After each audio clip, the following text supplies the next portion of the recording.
Good morning. I hope you had a good weekend. Today I'm going to read chapters 29 through 31.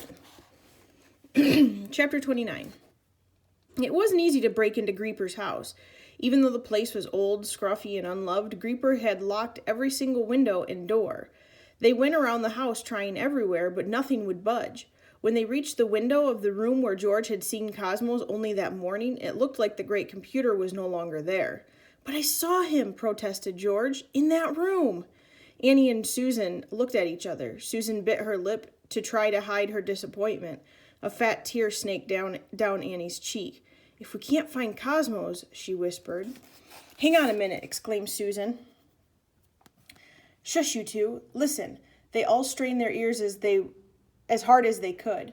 From somewhere inside the room, they heard the faint, tiny mechanical sound of someone singing, "Hey diddle diddle, the cat and the fiddle, the cow jumped over the moon." Although technically that would not be possible without a spacesuit because the cow would freeze, the voice added. "It's Cosmos," cried George. He's singing so that we know where to find him. But how are we going to get him?" "Wait here," said Susan mysteriously. She vanished off around the corner, but a few minutes later appeared inside the room where Cosmos was singing. She opened the ground floor window very wide so that Annie and George could climb through. "How did you do that?" asked George in wonder. "I should have thought of it before," said Susan. "Graham had left his spare key under the flower pot by the front door. It's what he always used to do, so I let myself in." Meanwhile, Annie had followed the sound of brave Cosmos singing and was rooting around in a big cupboard. She pulled out a cardboard box full of old blankets, threw them out, and at the bottom found Cosmos himself. Unfolding his screen, she covered it in kisses. "Cosmos, Cosmos, Cosmos," she squealed. "We found you. Are you all right? Can you rescue my dad?" "Please, plug me in," gasped Cosmos, who was a bit of the worse for wear. At Eric's house, he had been sleek, silvery, and shiny, a glossy, well-looked-after computer. Now he was scratched and battered with marks and smudges all over him. "I am exhausted. My batteries are nearly dead." George looked at the spot where he had seen Cosmos earlier that day, and sure enough, there was the computer's cable. He attached Cosmos to the cable and heard him take big thirsty gulps as though he were drinking down a huge glass of cold water. "That's better," sighed Cosmos. "Now, would someone like to tell me what the microchip is going on around here?" "Eric's fallen into a black hole," George told him. "And we need you to get him out," pleaded Annie. "Dear Cosmos, please say you know how." Cosmos made a whirring sound. "I am checking my disks for information," he said. "I am searching for files on how to rescue someone from a black hole. Please wait." He made more whirring noises and then stopped and went silent. "Well," said Annie, sounding worried, "can you?" No," said Cosmos reluctantly. "Those search terms have produced zero information." "You don't know how? But Cosmos, that means—" Annie couldn't finish the sentence. She threw her arms around her mom and started to cry. "No one has provided me with information about escaping from black holes," explained Cosmos apologetically. "I only know how to get into a black hole and not how to get out again. I am not sure it is possible. Eric would have told me if he knew. I am accessing my archive on black holes, gravity, and mass, but I fear none of these files holds the data I need." His drives whirred again, but he fell silent, usually for Cosmos, lost for words. "So Eric's lost, said Annie's mom, wiping her eyes. He told me a long time ago that nothing can come out of a black hole once it has fallen in." "No," said George, "that's not right. I mean, Eric's changed his mind about black holes. That's what he said in the notes he wrote for Annie and me." "What notes?" asked Cosmos. "The ones I found in the back of his new book." "What did those notes say?" Searching in his bag, George tried to remember Eric's exact words.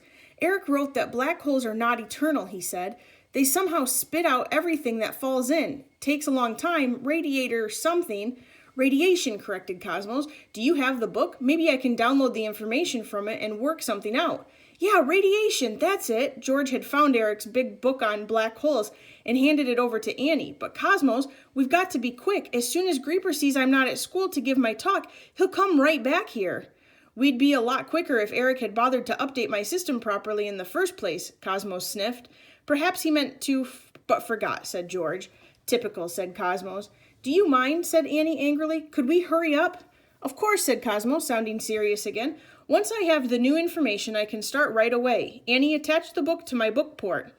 As quickly as she could, Annie pulled out a clear plastic tray from Cosmo's side and adjusted it until it stood upright. She propped the book on it and pressed a button on the computer. Ready, she said. The humming noise of the computer grew louder and louder, and the pages of the book started to glow. Rebooting my memory files on black holes, said Cosmos. Finished. You were right, George. It's all in Eric's new book. I can do it. I can rescue Eric from a black hole. Then do it, George, Annie, and her mom shouted in unison.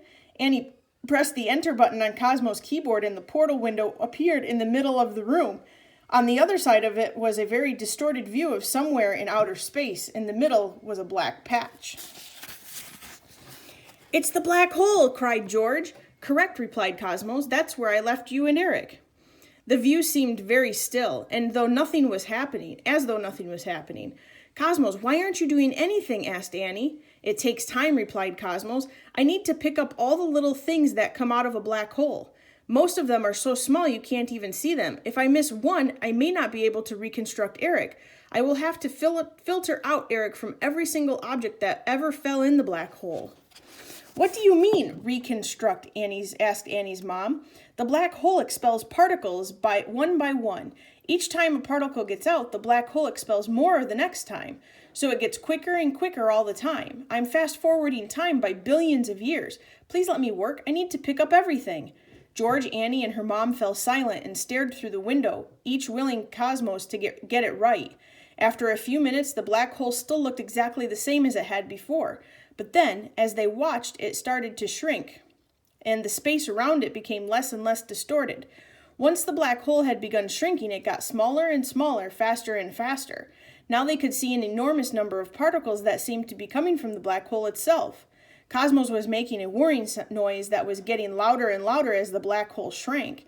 The lights on his screen, so bright just a minute ago, started to flicker and grow dim. The whirring noise suddenly went crunchy, and a high-pitched alarm rang out from Cosmos' keyboard. What's wrong with Cosmos? Whispered George to Annie and Susan. Susan looked worried. It must be all the effort he's making with the calculations. Even for Cosmos, they must be very difficult. Do you think he'll be able to do it? Squeaked Annie.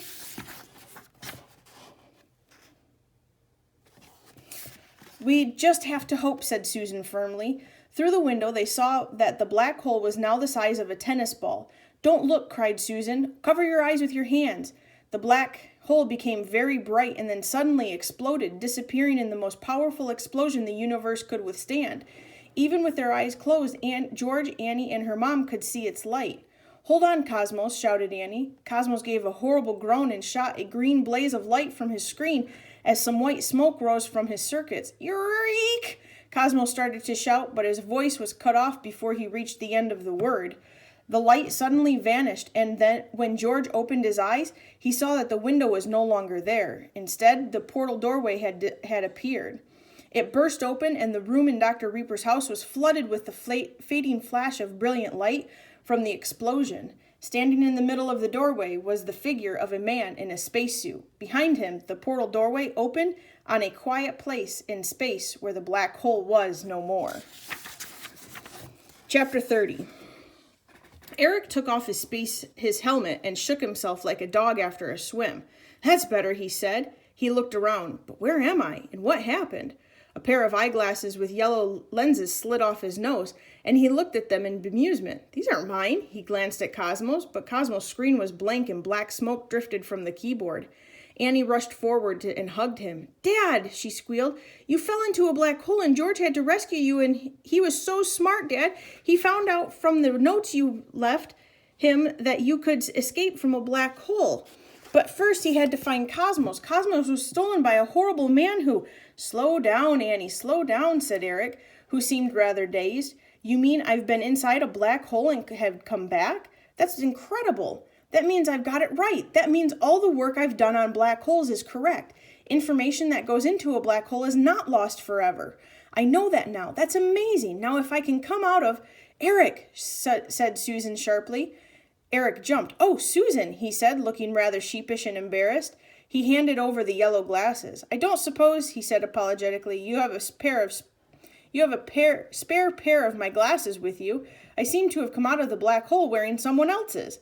These two have been running around all over town trying to save you, said Susan, digging into her handbag and pulling out a pair of Eric's usual glasses. They've cut school and George is missing the science competition he wanted to enter, all for your sake. I think the least you could do is say thank you, especially to George. He figured it out all by himself, you know, about Graham and the black hole and everything else, and don't lose this pair. Thank you, Annie, said Eric, patting his daughter gently and putting his glasses onto his nose at their familiar crooked angle.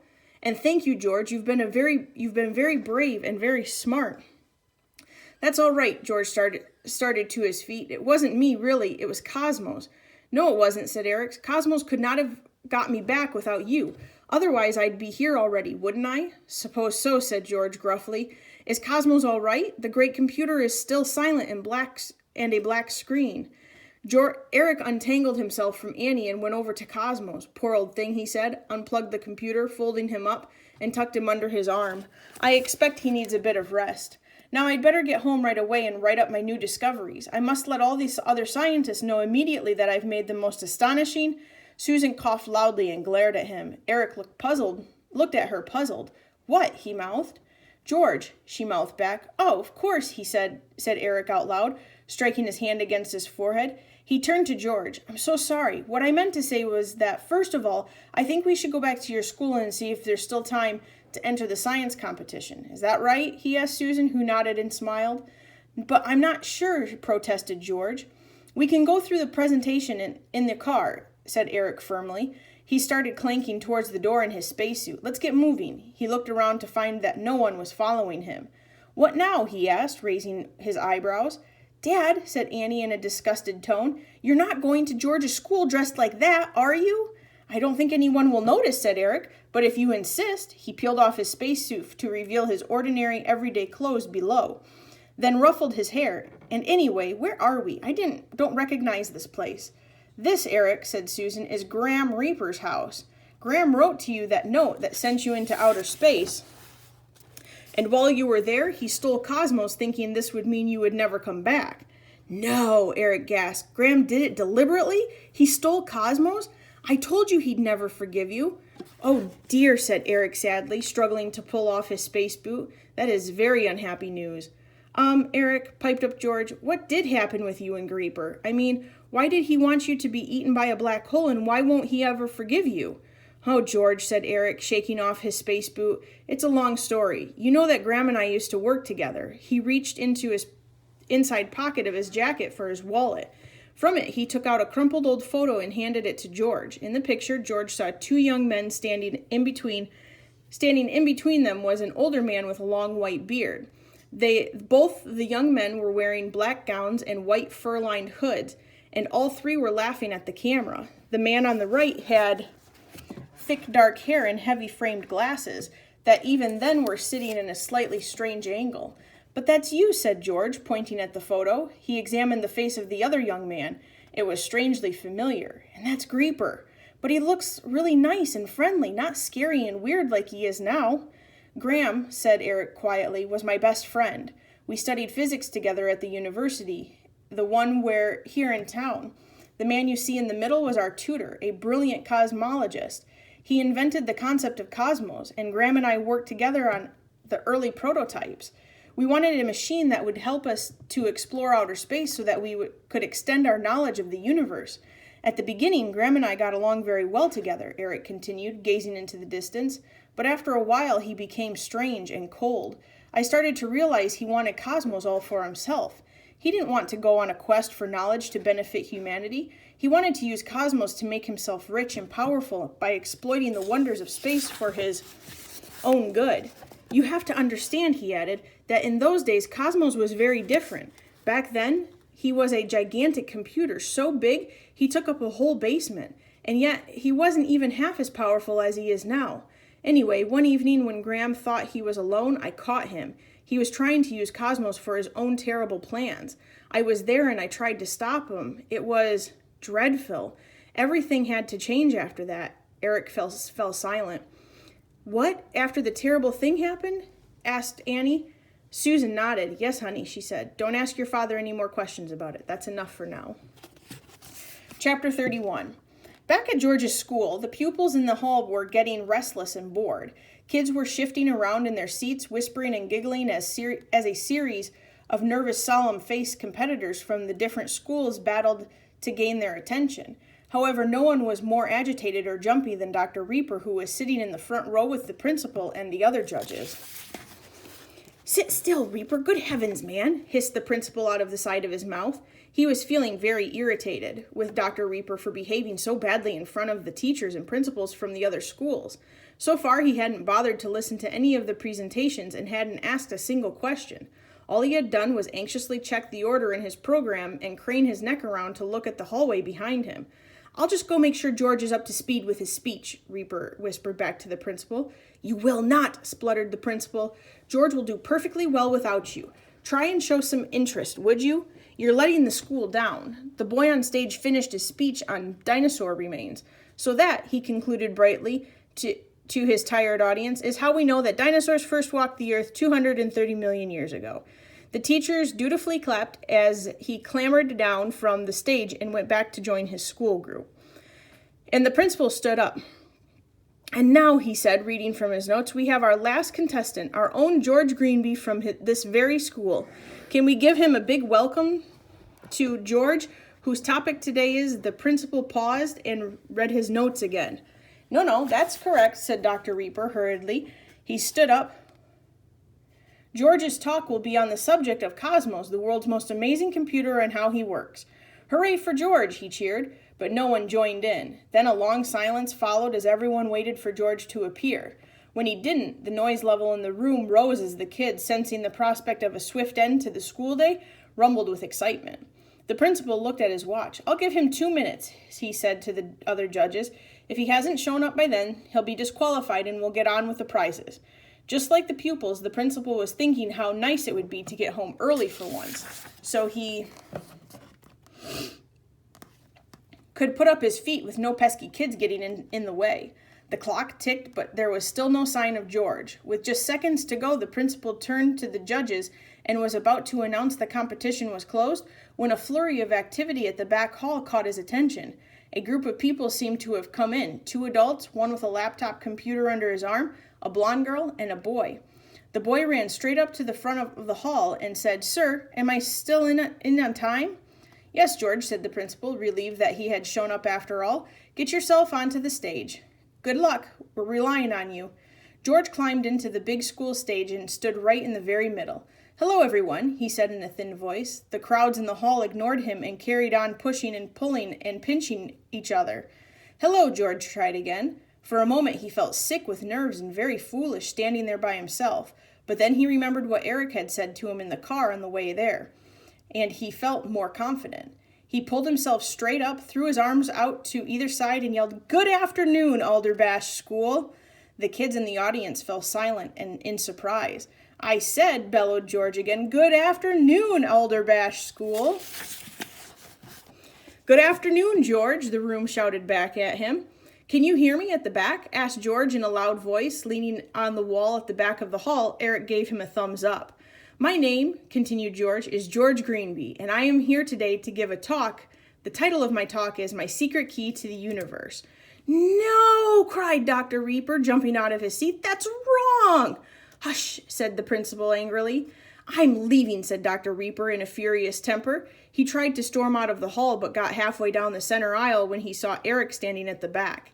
Eric gave him a little wave, smiled, and patted Cosmos, whom he was carrying under his arm. Reaper turned a shade of light green and slunk back into his seat at the front, where he sat down quietly once more. You see, George carried on, I've been really lucky. I found a key that's unlocked the universe for me because of this secret key. I've been able to find out all sorts of things about the universe around us. So I thought I'd share some of the stuff I learned with you, because it's all about where we came from, what made us, what made our planet, our solar system, our galaxy, our universe, and it's about our future. Where are we going, and what do we need to do to survive centuries into the future? I wanted to tell you about it because science is really important. Without it, we don't understand anything, so how can we get anything right or make any good decisions? Some people think science is boring. Some people think it's dangerous. And if we don't get interested in science and learn about it and use it properly, then maybe it is those things. But if you try to understand it, it's fascinating and it matters to us, to the future of our planet. Everyone is listening to George now. When he stopped talking, there was a complete silence. He started again. Billions of years ago, there were clouds of gas and dust wandering in outer space. At first, these clouds were very spread out and scattered, but over time, gravity helping, they started to shrink and become denser and denser.